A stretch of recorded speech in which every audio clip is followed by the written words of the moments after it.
Ok, alors, on s'excuse pour le retard, nous allons résumer le Tanya de Shabbat. Dans le Pérec 12, nous avons expliqué longuement que dans le Benoni, il y a donc deux côtés, l'âme divine et l'âme animale.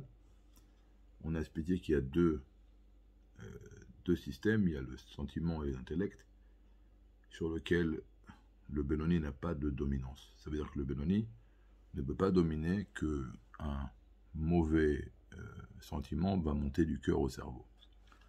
Mais dès qu'il sait qu'il y a quelque chose d'interdit qui a été proposé, ou de permis, comme on a expliqué que la guerre essentielle du Benoni, c'est dans les tabotes permises, dans les désirs permis, alors il va le repousser avec deux mains, avec toute sa force. Mais il a un Yetzira. Maintenant, on va comprendre ce qui est écrit dans le premier Pérec. Dans le premier Pérec, l'Admour Aken a ramené la Gemara. Et la Gemara, elle a dit que chez un Benoni, le Yetzirara et le Yetzer Tov, il le juge. Alors comment on comprend ça? Des fois il fait des mitzvot, des fois il fait des péchés. On a expliqué qu'un Benoni ne fait pas de péché. S'il fait des péchés, c'est un rachat. Alors c'est quoi? Regardez, c'est comment un jugement. Un jugement, il y a un juge qui donne son avis. Alors s'il est seul, et personne ne contredit, ben la loi sera comme lui, il a dit. Chez qui c'est comme ça, par exemple? Le rachat. Qu'est-ce qui est écrit chez le rachat? C'est le Yetzirah, le juge. Donc le Yetzirah, il donne son avis, personne ne contredit, donc c'est lui le patron.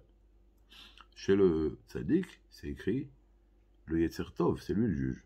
Et quand le Yetzer Tov donne son avis, personne ne contredit, donc la halakha est comme le juge, c'est le tzaddik. C'est comment chez le Benoni? C'est les deux.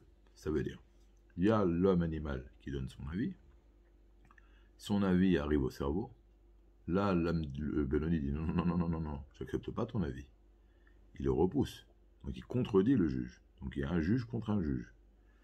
Qu'est-ce qu'on fait quand il y a deux avis contradictoires? On ramène un troisième juge qui va trancher entre les deux. C'est qui ce troisième juge-là? C'est Dieu. Comment Dieu? Parce qu'il y a écrit dans la Gemara que si Dieu ne nous aidait pas, on ne pourrait pas gagner les Tzara. Et donc là, Dieu va se mêler. Mais quand est-ce que Dieu va se mêler? S'il va voir que nous, on a fait l'effort, qu'on ne veut pas recevoir le Yetzirah, on ne veut pas recevoir l'idée du Yetzirah, alors à ce moment-là, Dieu va venir nous aider. Mais si le juge va donner son avis et on ne va pas contredire, alors le troisième juge ne va pas se mêler. Maintenant, c'est quoi l'aide que Dieu va nous donner? Il va donner au cerveau la force qui ça va briller chez lui, que c'est lui qui domine le cœur. Et donc l'obscurité va courber devant la lumière et l'âme animale va courber devant l'âme divine. Alors, a priori, on avait dit dans le Pérec 12 que ce qui aide le Benoni à dominer ses pulsions, c'est parce que quand il prie, il endort complètement son Yetzirah. Donc dans les sentiments de son cœur, c'est complètement exclu pour lui de faire un péché.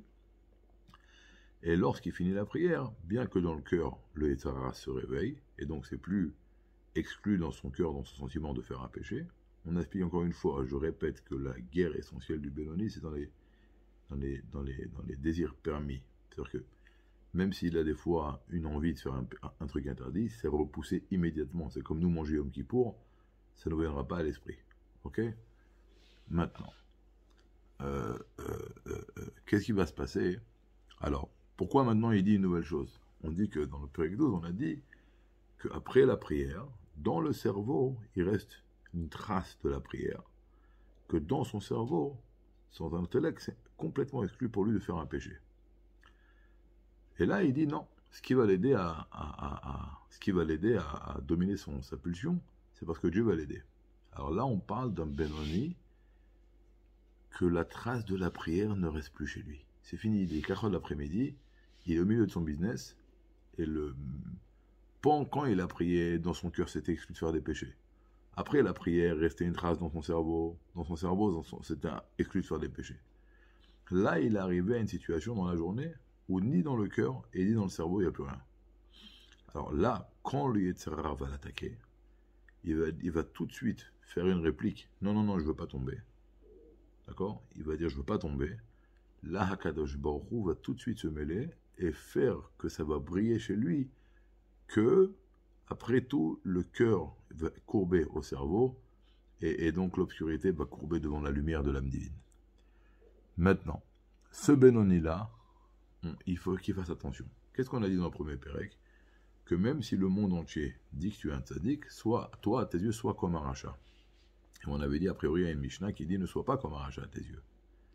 Alors, il faut faire attention. Dans la Mishnah, c'est écrit ne sois pas un rachat.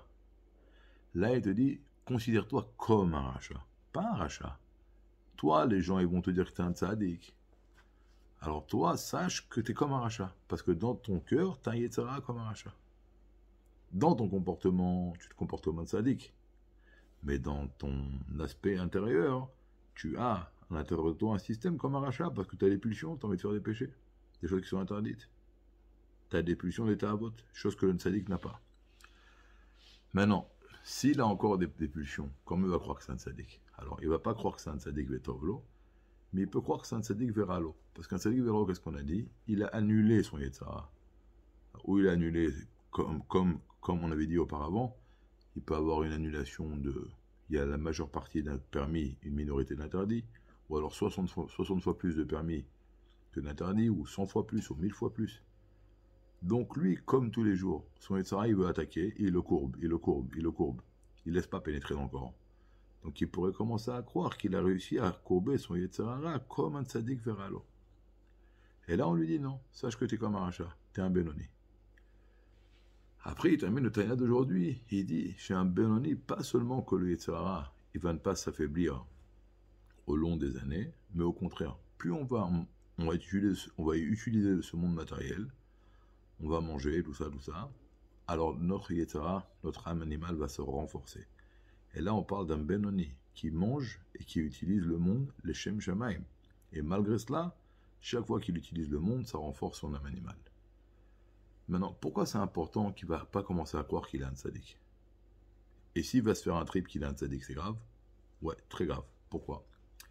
Le rabbi dit deux choses. Première chose, il peut commencer à affaiblir sa garde.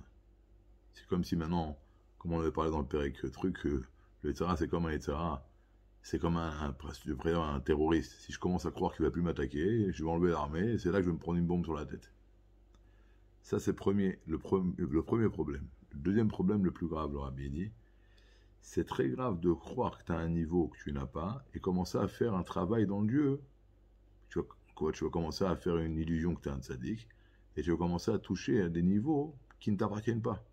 Et quand tu vas commencer à toucher à des niveaux qui ne t'appartiennent pas, là, tu vas t'effondrer.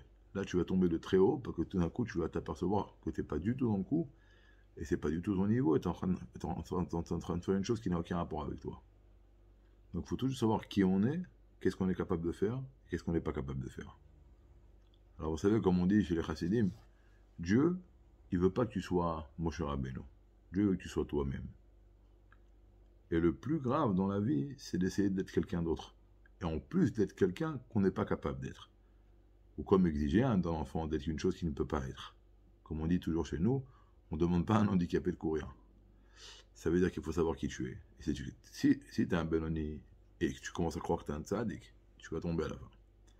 Donc c'était le Tanya d'aujourd'hui. Pour le Tanya de dimanche, nous continuerons demain. De bonnes nouvelles.